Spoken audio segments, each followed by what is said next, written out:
I really hope that we can do something special here together tonight. I'm really excited about it. I'm going to start off by giving an introduction.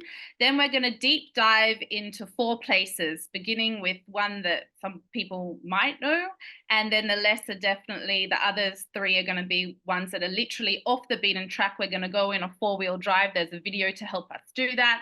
And I'll be surprised if you know some of those places, but basically I love interaction. So as Cheryl said, we're going to open it up. I want you to try and guess it. And if there's anybody that manages to guess all 4 places, then there's a prize of a CSP t-shirt. So there's something to incentivize you.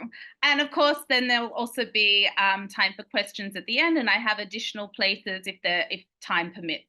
So I wanted to start, I'm gonna share my screen now. So here we go. Oh, we're at the very end. Hold on a second. Before I share the screen, I just want to go, sorry, all the way back to the beginning, and then share, and then we'll do present. Okay, you can all see it? Cheryl, yep. Okay, great. So here we have, I'm just going to move you to the very top. Israel off the beaten track with CSP, how exciting. So I wanted to start with a historical overview because I'm going to be throwing out terms, and sometimes I just find it easier if at the beginning you get a kind of revision about the timeline of Israel. So we kind of start here in ancient Israel when King David establishes Jerusalem in -1000 BCE. King Solomon builds the first temple. Then we have the Babylonian exile of 586 BCE. Then we get the Persians who allow the Jews to come back. The Greeks, the rise of Alexander the Great. We get the Maccabees who take back the temple. And then we get the Romans that take over.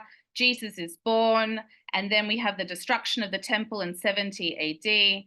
The Roman Empire gets very big and it splits between the Roman Western Empire, the Eastern Byzantine Empire. During this time, that's when Christianity really formalizes. Then we get the rise of Islam, and then there's back and forth fighting between the Muslims and the Christians. We get the Crusader period, and then the Mamelukes come up from Egypt. We get the Ottoman Empire, and then we enter into modern Israel. Today, we're going to be mainly focusing around the Roman Byzantine times and also the Crusader Mameluke times, but that's just to give a little overview, and it's always good to have that in the background.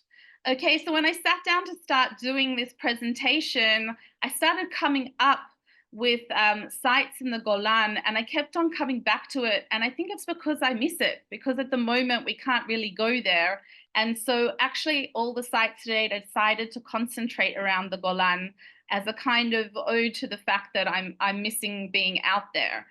You can't see all the names and everything right now on these maps. That's not the point. It's just to outline the area that we're going to be visiting, which is bordered by the Sar Stream in the north, the Hula Valley in the west, the Sea of Galilee. At the bottom, you've got the Yarmuk River. And then on the side, you basically, in the east, there's a line of dormant volcanoes, which basically mark out the eastern side of the Golan Heights. So the Golan Heights is referred to in the Bible as Golan in the Bashan. The Bashan is actually the area, and Golan is a city within the Bashan, and that's mentioned in Deuteronomy and Joshua. The Golan Heights today has about 50,000 people living in, about 27,000 are Jewish people living in 33 different kibbutzim and moshavim, and then the other 27,000 Druze concentrated in 4 towns in the north.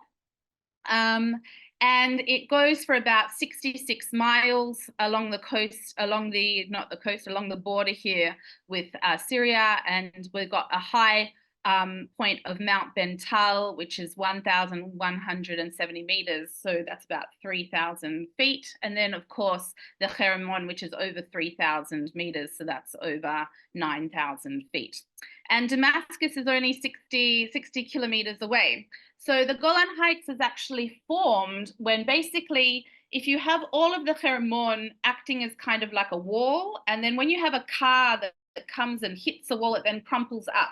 So what happened to the Golan Heights is you have the wall of the mountains of the Hermon, and then the Syrian plate and the Transjordan plate come creeping up to it. They crash and then they crumple. And basically you get this valley formed, and then there was volcanic activity, and all of this volcanic rock filled up that valley. And so basically what's unique about the Golan Heights is that you have all of this basalt. Do you say basalt or basalt? I say basalt rock that kind of characterizes the Golan. And the other thing that's interesting about it is because Israel only gains access after 1967, after the Six-Day War, an archaeological what's it called? Dive, like an archaeological study was done of the Golan only then, and they found 209 sites of antiquities after that. So when trying to figure out what it is that I'm going to talk about when I go to the Golan, one of the sites that I also use, and I wanted to give you some tools as we go along here to see how you can explore Israel, is this site called Amud Anan. And all of these little circles refer to something interesting. This is very much on the border in the north. And so it's really hard to pick and choose what is it that I'm going to talk about, because literally all of these little things represent something. And this is just a great resource if you are looking to see if there's anything interesting where you're traveling. And so I narrowed it down to basically places that I think are a bit more off the beaten track. I wanted to do something big, something rare, something Jewish. And so we're going to try and cover it all. So the first place that I wanted to show is this one. So if Sherelle, you can open up the chat. And I know some people have done the Israel Trail, parts of the Israel Trail here, Beverly and Randy, and I don't know if you went here or not, but if anybody in the chat knows this place, have you opened up the chat, Sherelle? What's interesting about this place that you can see already from just looking at the pictures is that, yes, some of you have gotten at Nimrod's Castle. So very good to you, to Kenneth and to Dale and Tybal. So you can stop the sharing now if you want to. So what's interesting about this is that that you can see the stones are white. So I mentioned that the Golan is characterized by the gray, brown, black stones of the basalt, but this happens to be made of limestone. And I wanted to just show you where it is on the map. So if we go to the map over here, Nimrod Fortress is right close to the border in the very north. And you can see over here also the four Druze cities, Majd al-Shams, which was recently on the news, Ain Kinia, Masadeh, Bukata. Those are the four Druze cities. And you can see it's really on the border over here. And what's also interesting about it is it really follows the topography. So this is another map that I use when I'm exploring Israel, and it's called the Israel Hiking Map. And you can see over here is Nimrod's fortress, and it really sits based on the contours. You can see how it sits right on this peak of a mountain just between Nachal Gufta and the main road, which is going through here in the Golan Heights.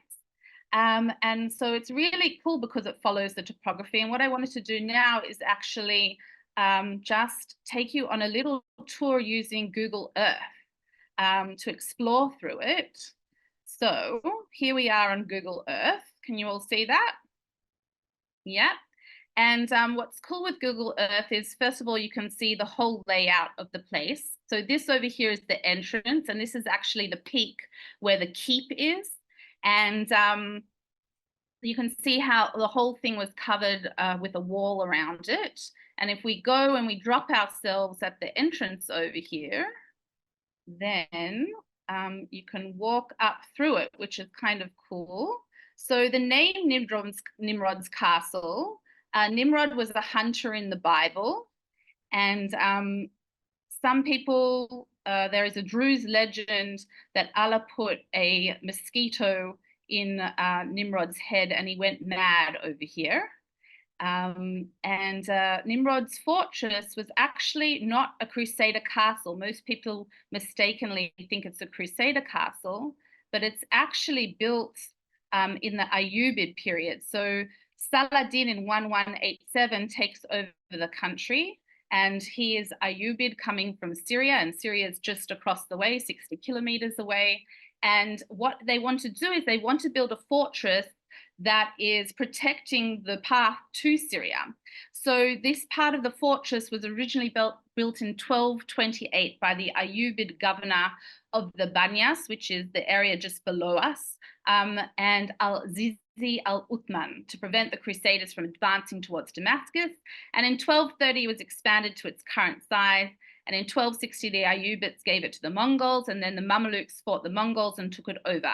And the Mamluk leader Baibars appointed his second in command in charge, Badr al-Din al-Khazanda, in order to rule over this. And this over here, what I stopped at, is a amazingly, actually very big inscription that talks about Baibars, the Mamluk leader that came from Egypt to take it over. And that's what I have back here. So Google, just to talk about Google Maps and how cool it is, Google Earth, sorry, that you can go to a site and look around with it. I also just wanted to take you down here to the viewpoint, because then you can see the whole and understand the strategic importance of the area from the viewpoint over here at the bottom. So here you can see at the viewpoint, all over into the Hula Valley. So it looks over the whole of the Hula Valley.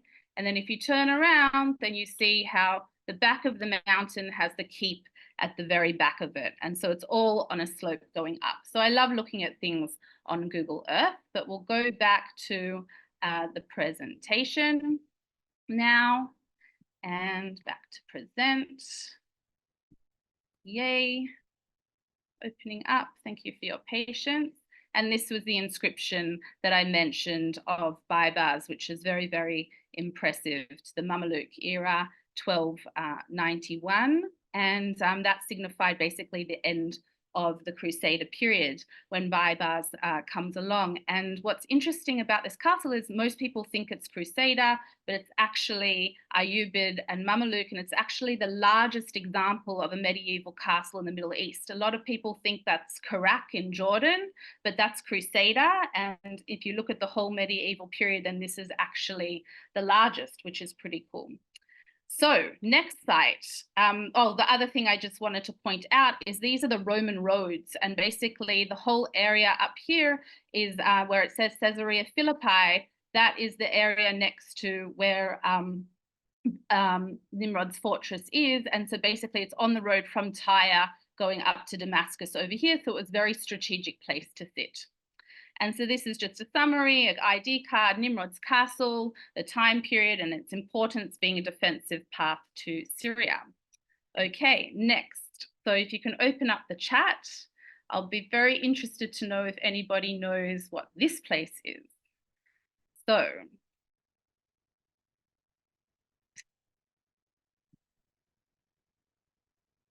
okay. So what's interesting about this place is you can see over here that this is made from the basalt stones that I mentioned before. And you can see concentric circles going around here. And it's actually relatively close to the road. So you can see the main road is over here. And basically, in order to get there, you've got to go down this path, and this is actually a ditch over here, and then across to here, and then you can go and explore. But you can only access it with a four-wheel drive. But you can see that it is quite close to the main road. And Tybal, you are doing so well. You're 2 for 2. Whoever you are, but I'm going to hopefully challenge you with the next 2, but you are correct. This is called Rujum al-Khiri, which in Arabic basically means the pile of stones of the wildcats. And when you look at it, it's basically what's considered to be a megalithic site, very similar to Stonehenge, mega meaning big, and lithic meaning stones.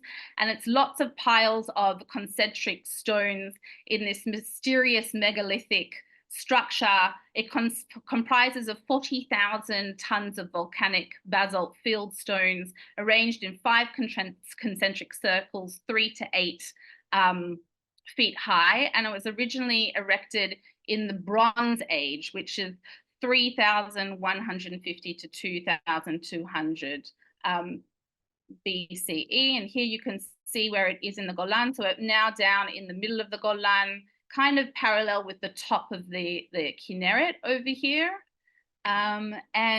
What's interesting about it is it kind of composes of all of these concentric circles, but we don't know what they're there for.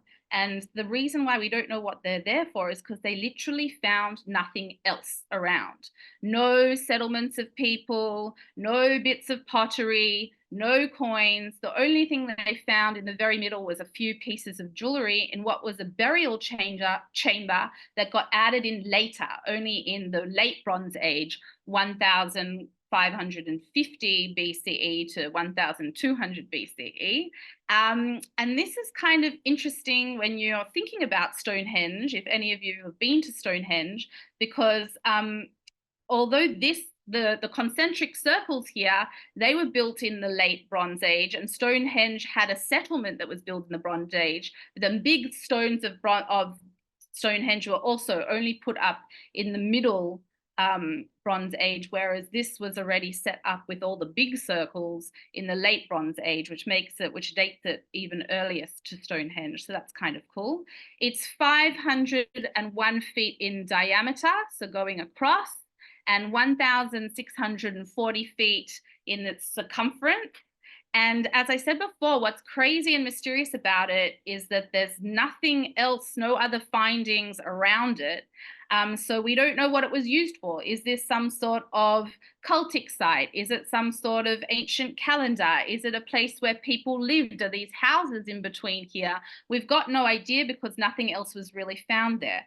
And this is crazy because of the height and the amount of stones that are here, it would have taken 120,000 days in order to construct it. You needed people in order to build this. So where were the people? It's very, very curious. And probably once upon a time, it was like a maze.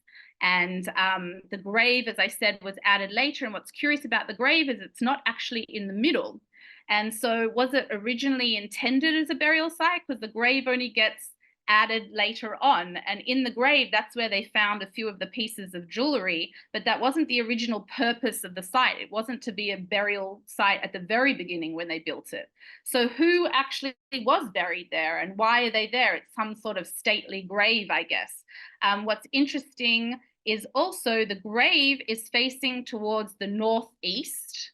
And then that's one entrance. And there's another entrance over here in the southeast. And when the sun rises on the summer solstice, just like in Stonehenge, it comes through this entrance over here. And so they thought, oh, maybe this is some sort of celestial site going on here to monitor the sun. And maybe that means that the winter solstice you can see through here. But when you wait and you hang around and for the winter solstice to come, it misses it. So it would have been cool to think that back 5,000 years ago, they did experiments with the sun and they observed things and they conducted scientific experiments. But that isn't the case. This doesn't line up with the winter solstice, but it is still pretty cool that this does line up with the summer solstice. And so you do see people coming on a pilgrimage in order to see that. But we're still left with a question like, what is this site? What's its purpose? And so after there were studies then done in the 1990s that found that actually there were people that lived in the area, but they were way before this site. They were in the Chalcolithic period, which is about 4,000 BCE. And we've got about 50 settlements from the Chalcolithic period. So does this site actually date back even earlier than that? Because there's rich kind of findings from that time. And because of these rich remains, it inspired the biblical account of the ancient giants living in the region ruled by Og, king of the Bashan, from the Deuteronomy. And this folklore is also reflected in the site's modern Hebrew name, which is Gilgal Rephaim. So there is also a burial tradition in the Golan of dolmens, which look like this. And these dolmen-shaped tombs are found all over the Golan and the Hula Valley, and they were constructed in the intermediate Bronze Age. And so they don't really also match up in time with Rujum al-Hiri. So it's just left to us as this kind of one of life's mysteries. What actually is Rujum al-Hiri? Nobody actually really knows. But it is kind of cool to walk around and see that Israel has a megalithic place, kind of like Stonehenge. So that's our kind of ID card about Rujum al-Hiri, Ramat Golan. Is it Chalcolithic? We don't know. Most likely early bronze. And its importance either for burial or astrological site. But what we do know is somebody put it there because it took 120,000 days to build it. So next site, number 3 on the list, opening up the chat. Tybal, do you know what this is for your chance at a t-shirt? It looks like most people, most tour guides driving past it, because as you can see, it's also close to the road over here, would probably say that this is the remains of a Syrian settlement. And let's have a look at the chat. Back. Any ideas? It's not a burial ground. Mir al-Damarias, no. Yes, Hebrew name is Gilgal Rathaim, based on some source, yes. How do I know how long it took to build? I did research. That's how I know how long it took to build. Just to answer that by Alon. No, not Alon. So you can see it's also made from the basalt stones. And yes, this kind of looks modern. And so it has been in second use. But the original site was actually back in use from the Roman times. And it is a place called Khirbit Faraj. And Khirbit Faraj is named after, Faraj is one of the dormant volcanoes that is nearby. And so it's named after that. And when you go inside Khirbit Faraj, you can see, sorry, okay. Hopefully this site, just to show you where it is in terms of, you can see it's very near the road 98. And we're in the section of the Golan, which is again in the middle of the Golan, kind of near Katzrin over here. And the Golan was actually divided in ancient times. I'll just zoom out. This top bit of the Golan was called Banias or Panias, after the god of Pan, because the Banias is a corruption of that because there's no P in Arabic.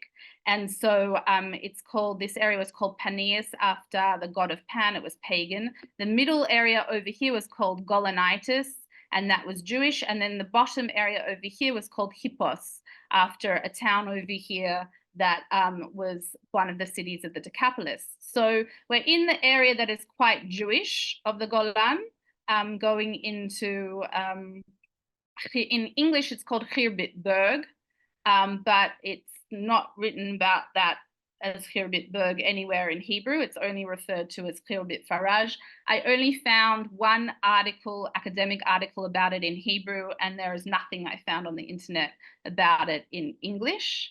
But what's cool about it is that you see there's some stones in second use here with some beautiful carvings, and these carvings are referred to as Iturean carvings, and the Itureans were in the north, in the pagan area of the Golan.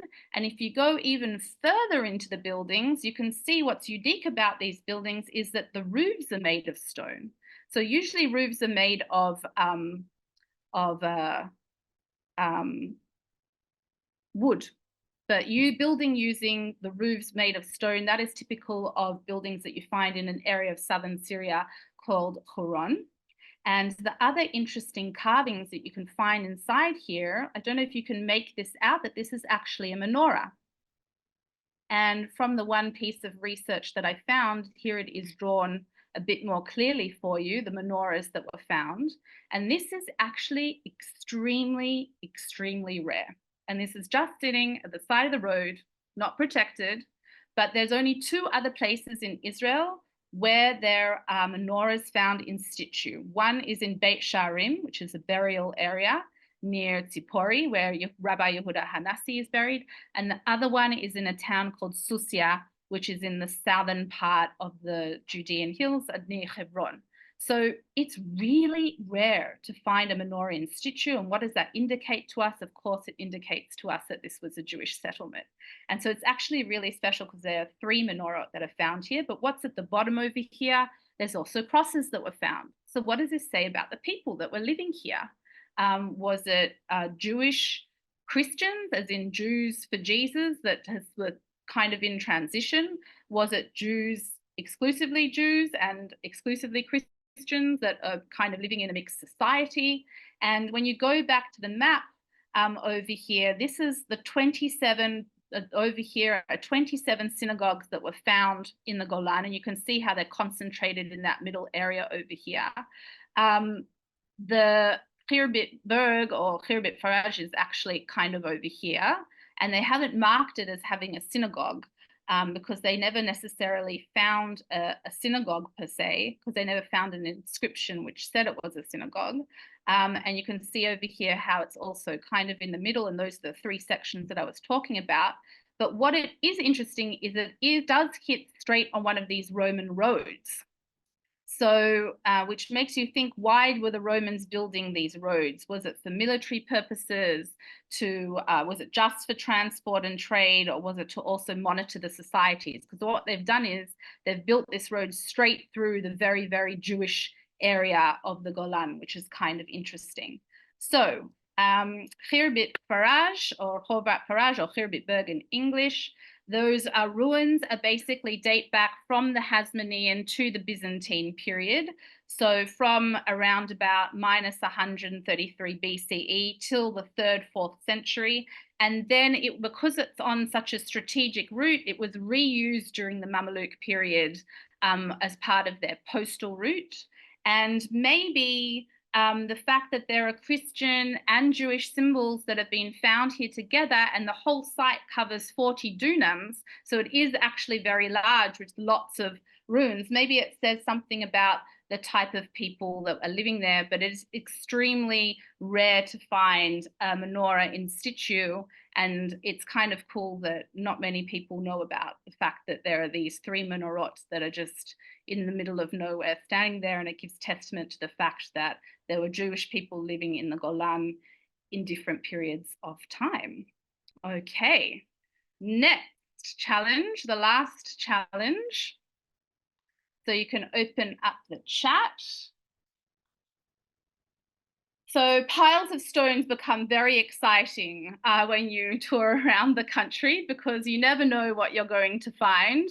And again, most people would just say to you that these are Syrian ruins left over from when the Syrians were ruling over the Golan.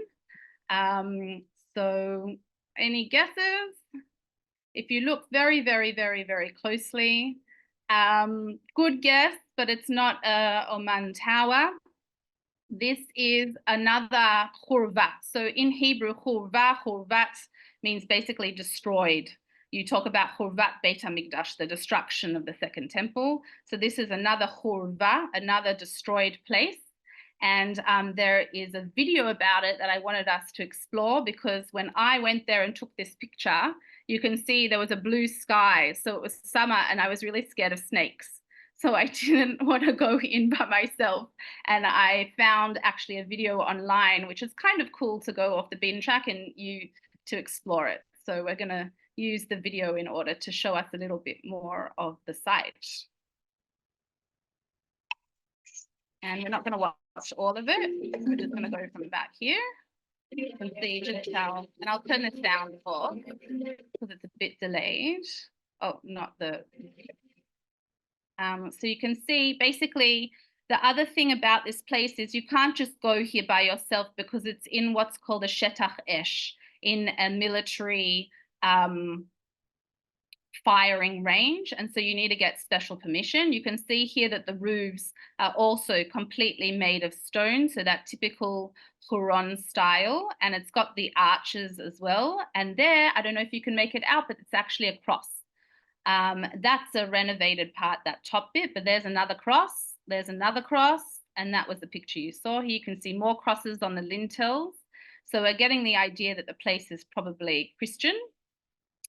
And then you go to another area and you start to see more of these arches and these beautiful inscriptions and carvings. And that one is particularly in Greek. You can see it's being placed there upside down. So it's actually in second use. But there's even Greek inscriptions. So we're learning a little bit more about the population that lived there, and all the beautiful detailed carvings and lots more crosses, again, giving us some clues. Cross, that actually might be an etrog there down the bottom. And so wine and vine leaves are also very common in Christian. That's actually a menorah, so another one. And so we got all these Christian kind of themes going on over here, which is interesting. So just to show you, the name of the place is Khorvat Ramtania. Khorvat Ramtania means the place of the camel grazing. I've never seen any camels in the Golan. Don't ask me how they got that name, but that's what it means. And basically it was settled around about the 1st century BCE. So again, in the Roman period, and then all throughout the Byzantine period. And you can see we are in the Jewish area of the Golan. So who are these Christians that are coming to live here in the Byzantine period? And we have to remember that the Byzantine period is when the Talmud is being written. So 200 to 400 AD. This area is very rich in synagogues and Jewish life because everybody has run away from Jerusalem, and the Talmud is busy being composed all over here as the Sanhedrin is going from place to place to place to place in the Galil. So there is a theory that basically in 66 AD, a guy called James, who happened to be Jesus's brother, he had, maybe Joseph had some other children.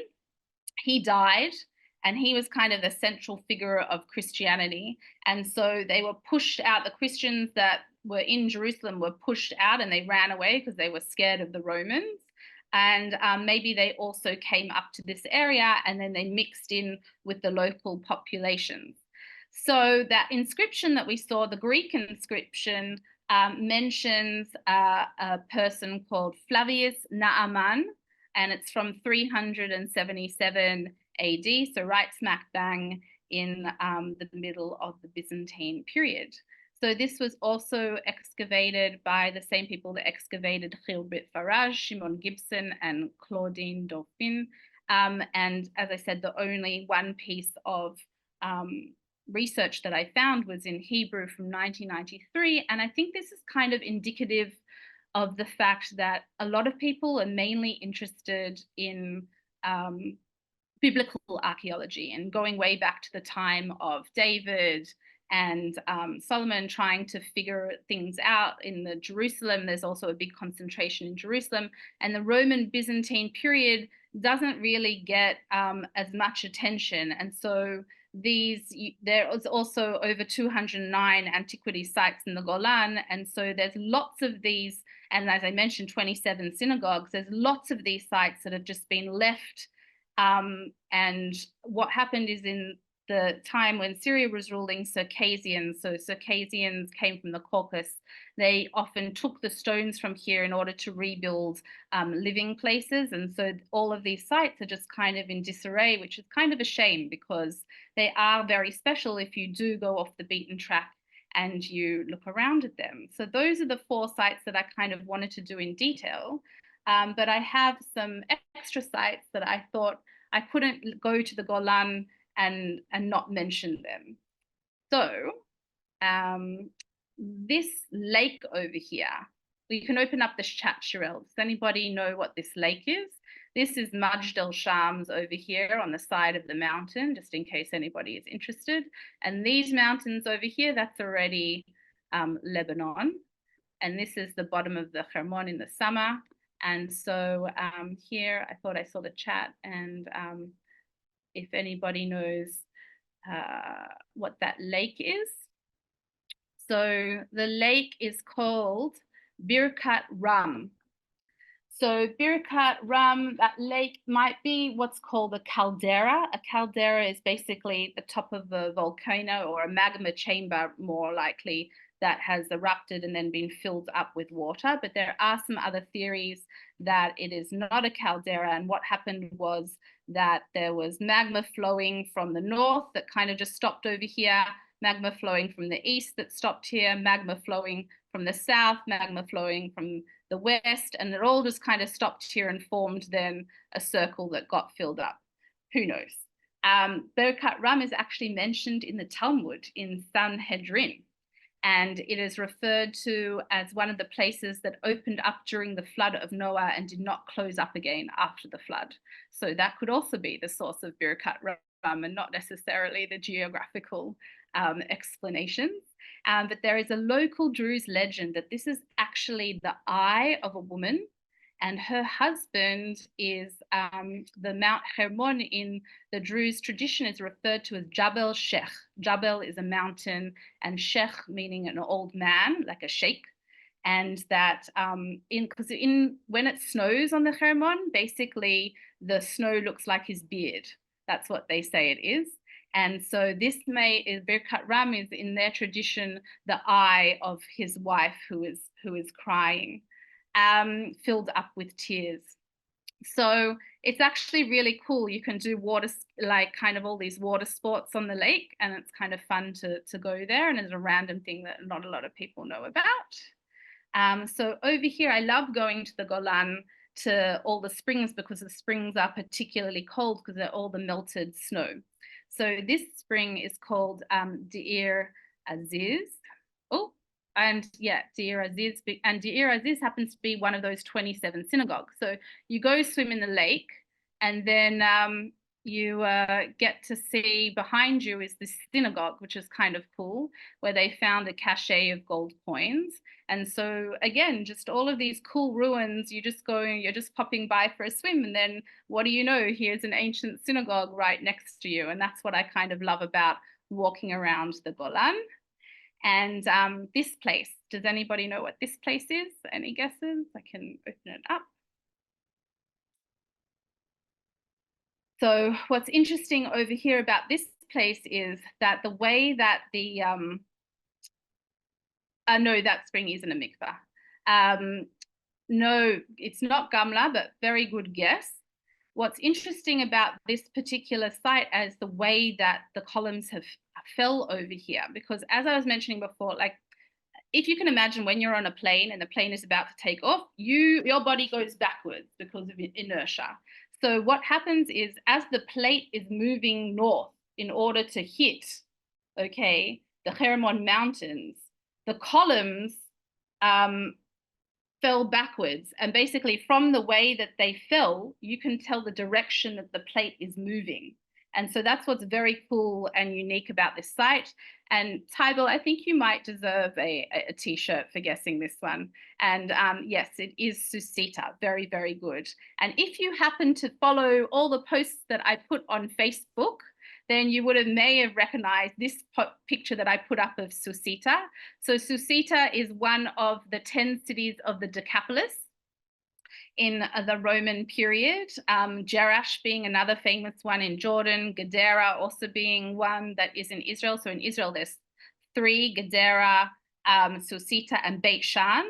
And the New Testament often refers to the multitudes coming from the Decapolis in order to listen to Jesus. These were pagan towns, but then they slowly became Christian, and Susita happens to have 6 churches, and it's only recently been opened up to the public, and it's right behind Ein Gev on the side of the Kinneret. This is the Kinneret over here. So it's always fun to follow my Facebook posts for CSP, and then you learn about cool places as well. And this place also featured on Facebook, but not in this format. So does anybody know what this place is?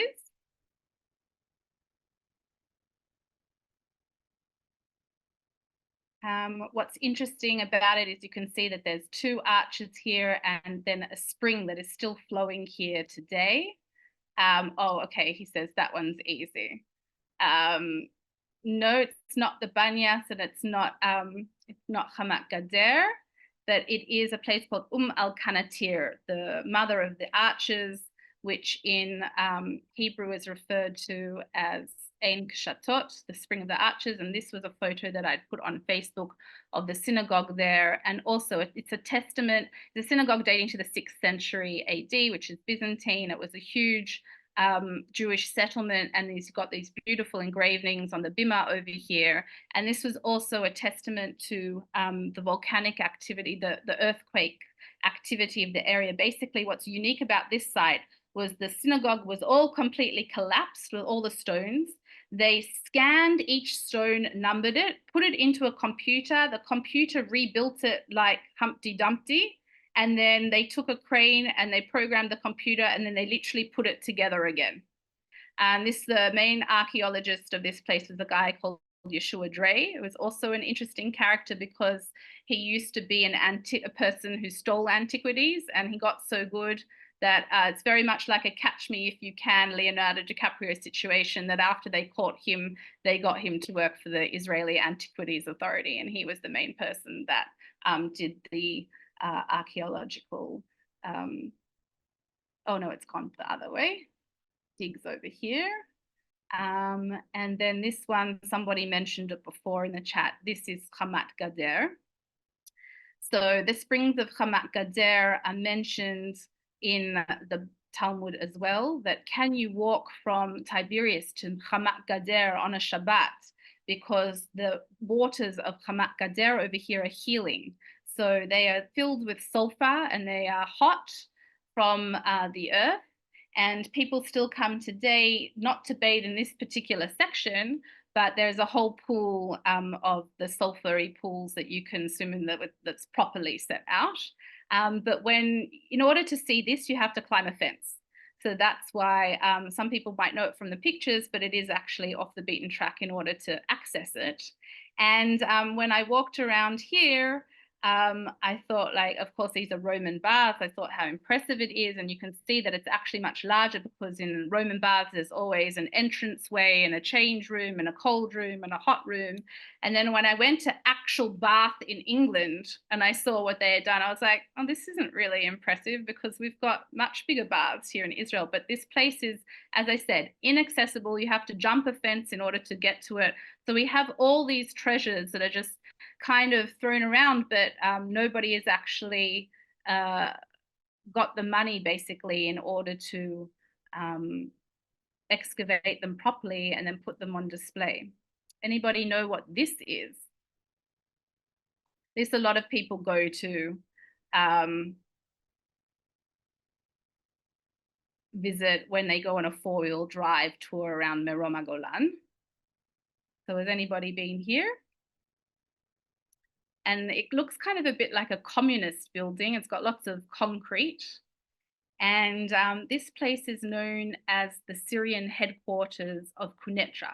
So Quneitra was the last big kind of tank battle in the Six-Day War.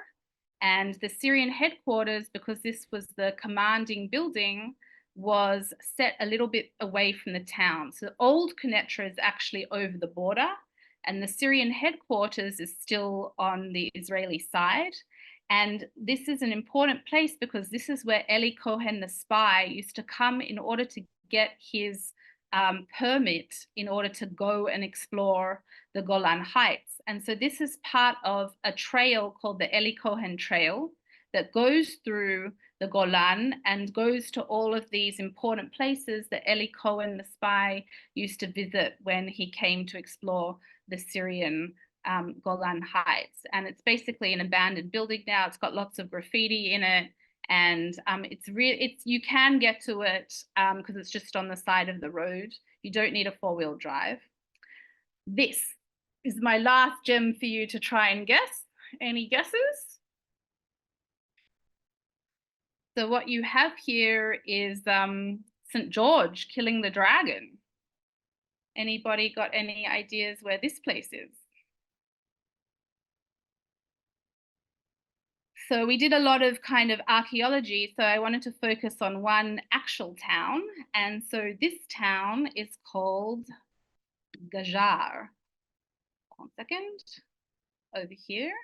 And Gajar, I wanted to show you on the map where it is. So Okay, here we are. So it actually is considered to be part of the Golan Heights, but at the very, very tip of it, just above the Hula Valley. And if you go and you go and you go, this line is the border, okay? And if you go and you go and you, basically half the town, here's half the town is in Israel and half the town is in Lebanon. So how does that work? Because this line is very, very clearly the border. And that border line was actually outlined in 2000 after Israel withdrew from Lebanon by the UN. And they drew the line right through the middle of the town. Now, this town actually doesn't want to be part of Lebanon. Why? Because before 1967, it was actually part of Syria. So they don't identify as being Lebanese at all. They want nothing to do with Lebanon. They want to be part of Syria. But magically, it was a really big problem for Israel, and you couldn't get into the town. There was a blockade over here of soldiers, and you couldn't get into the town in and out unless you lived inside. And until September 2022. In September 2022, one of the reasons why you couldn't get inside the town and why there was a blockade out the front of Israeli soldiers was because this top part of the town that is in essentially Lebanon didn't have a fence around it. And it posed a huge security threat to Israel. And there were incidences not only of smuggling, but of Hezbollah coming into the town. And so it was a real big security threat for Israel. September 2022, suddenly you wake up on the news and you hear about how there's no longer a blockade here and you can just go in and outside the town, and it's very strange. And I go to visit and I do a tour with the locals, and they say that, yeah, now there's a fence. Now there's a fence around the town, and nobody will tell you how the fence got put up, who put it up, but it's very clearly a fence that has been built by Israel. And then what happens in October 22, the gas deal with Lebanon is signed. So nobody wants to say that the two are connected. You won't find that anywhere in the news because Lebanon is an enemy, and we have no peace agreement with Lebanon, but we do have an economic agreement about mining the gas fields. And that economic agreement was going on and was very contentious for years. And it is my theory that Israel was allowed to put up a fence as part of that gas deal. Because it gave us security, more security in the area. And when you go to visit, they will say to you, now that we have a fence, we're going to get more land over here and we can expand. And so I guess the people of the town could have been consulted. Who knows? You won't find any sort of proper information about that anywhere. The town is actually Alawite. So you may have heard of Bashar al-Assad, who is an Alawite. The Alawites are kind of this strange mix between paganism, Christianity, and Islam. And when talking to the people there, my tour guide at the time said that they observe Christmas, and then the local says, no, we don't observe Christmas, we celebrate Christmas. So they've got very strange practices. But there was a fatwa that was released in Syria in order to recognize Alawites as part of Islam, which gave Bashar Assad a lot of his support. And so it's a very strange place, basically, and very, very unique to the Golan Heights because they're in essentially Lebanon, but they consider themselves Syrians. And so you can see over here, it's right here on the edge. And so this blue area is all the Golan Heights. So it is part of essentially considered historically to be part of the Golan Heights. So those were all of the extra places that I talked about: Birkat Ram, Deir Aziz, Susita, Enk, Chateau, Kamakader. And the last thing is the Golan Trail. So these maps, which we can send to you in the follow-up email, over here, you can see this over here is the Golan Trail. So you may have heard of the Israel Trail, which goes from the north of Israel to the bottom. But Golan has its own unique Golan Trail, which has 15 sections, and each section takes a day to do. And so it goes and it starts from the very top and then goes along, and you pass by some of the places that I mentioned. And so the Golan is a very unique place, close to my heart. This is the markings of the Golan Trail for anybody missing hiking in Israel. That's the special marks that mark it. And the other last thing I love about the Golan is the cherries. In cherry season in May, you go cherry picking, and the other unique thing that is grown in the Golan are the apples. Not to mention all the special wineries because of the volcanic soil, and all the special fun places to eat. But I'm very much missing the Golan, and so I hope that you enjoyed this presentation and that you learned about some new places that you may have not known about before, and it challenged you a little bit and whet your appetite for coming to explore Israel off the beaten track with me. Thank you for listening. Over to you, Jarell. That was amazing. The amount of information, yay, my mind is happy. Can you stop the share and I'll just ask a few questions that came up in the chat. We have some very curious people, and one of the main curiosity was, how do you know how many days it took to build Rujum al Khiri? And maybe that will also give some insight to your love of research. Yeah, so basically I read it and I can find the article and estimate it. I mean, there's all sorts of estimations that are made, and I think it's based on how many stones are there, how heavy the stones are, from how much they will take them to move a stone. So some sort of scientific study was done, and estimations of the archaeologist. There's an archaeologist that wrote that, and I quoted. So I will find the article where it was mentioned, and maybe then there'll be an answer more to that question.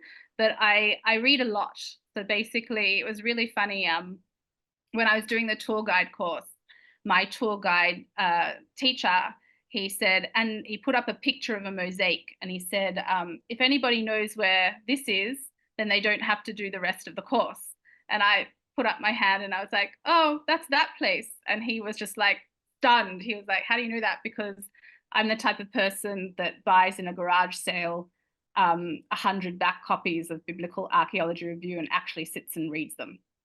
So I read a lot, and then I go out on adventures and find things. Amazing. Thanks. I'll also just mention there's some questions here, recommendations for reading about the Golan and mentioning again the names of the places. You'll get all of this in the follow-up email. So would you say you more like, what's the kind of balance between you stumbling across places and then exploring, or reading about places and then going to find them? Like in the Golan, were you hiking and finding the places, or did you have it all marked, like, and then you went and found them? So it's a balance, but the actual archaeological places I read about, and as I said, Khorvat Ramtanya, that's in Shetach Esh, in a military zone, so you have to get permission beforehand. But it's also about I guess the Beit Menorot, the house of the menorahs that was shown to me by a friend that lives in the Golan. But then once I'm there, I drive around and I'm looking for places to stop at. And you kind of, I'll sit in the hotel and I'll look at the maps. And that's why I put the maps also in for you of the hiking map and also Amud Anan, because if you happen to be stopped in an area and you just want to know what's around, then I'll go to Amud Anan and I'll look and see what's around. And then if there's something interesting, then piques my interest, then I might go and find it. So the Golan happens to be an area where they have actually really invested in tourism, not only with that Golan Trail, but in marking out places. So there's lots of cool places that I didn't mention, like there's a paleomagnetism site. There's a thing called the Big Juba, which is basically a gas bubble that bubbled up and now it's a deep depression that all of this wildlife has come around. There's the Odem Forest, which is very unique, that has a deer park. There's so much in the Golan, and I'll send you the Go Golan tourism website because they've really invested in marking out trails and putting up signs that you can read. And so it's really cool to explore yourself, and also go to Amud Anan. And although Amud Anan's in Hebrew, what you can do is you can press on something and then press Google Translate. And then you can go and look it up on Google Earth, and then go to Google Earth, type it in, and then go explore it by dropping a pin. Amazing. So I think last question, what's the next region or place you are kind of passionate about taking us to? So I was actually tossing up between the Negev, because the Negev is so vast. It's a very big place to explore, and there's lots of secret places in the Negev that I'd love to take CSP on an adventure to. And the Negev, like, do you think you could do it in one, like in terms of how much? Because the Golan, I mean, you showed also with the map, it's so rich with sites. Is that density unique to the Golan, or do you find that also in other areas? Yeah, as I said, like the Negev is definitely not as populated as the Golan, because it's simply drier and more uninhabitable. But the Golan was specifically has, I think somebody asked about the timing of the synagogues. Basically, after the destruction of the temple, Jewish life moved to the Galilee and the Golan. So there is a particularly rich history from around the Byzantine period there. And so that's why it's kind of concentrated a lot up there. Lovely. We do have a minute for last questions. You did mention the wineries in the Golan.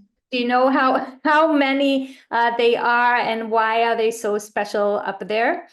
Okay, so the reason why they're so special is because of the soil, because of the volcanic soil.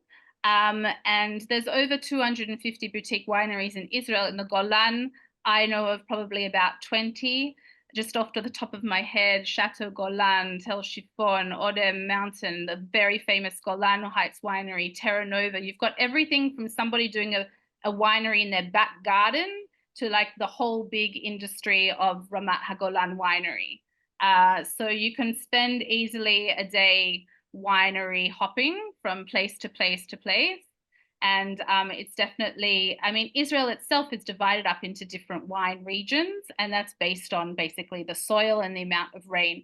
So the thing about the snow is that if there is a year that snows, what it means is that the grapes freeze, and so the sugar gets all trapped inside, and so all the grapes have an equal amount of sugar. So if there's a year that it snows, and the grapes of the Golan are particularly good for harvesting for wine. Amazing. I see here also links put in the chat. Gila, this was amazing. People are asking more and more, and you'll receive a follow-up email. And hopefully we'll have you again for the next region. This was amazing. Thank you very much. Thank you everyone for joining. I hope this kicks off your day with a glass of wine, maybe. I just wanted to say that I really feel that in CSP I found my people. So I really am happy, and was really wonderful to have this opportunity.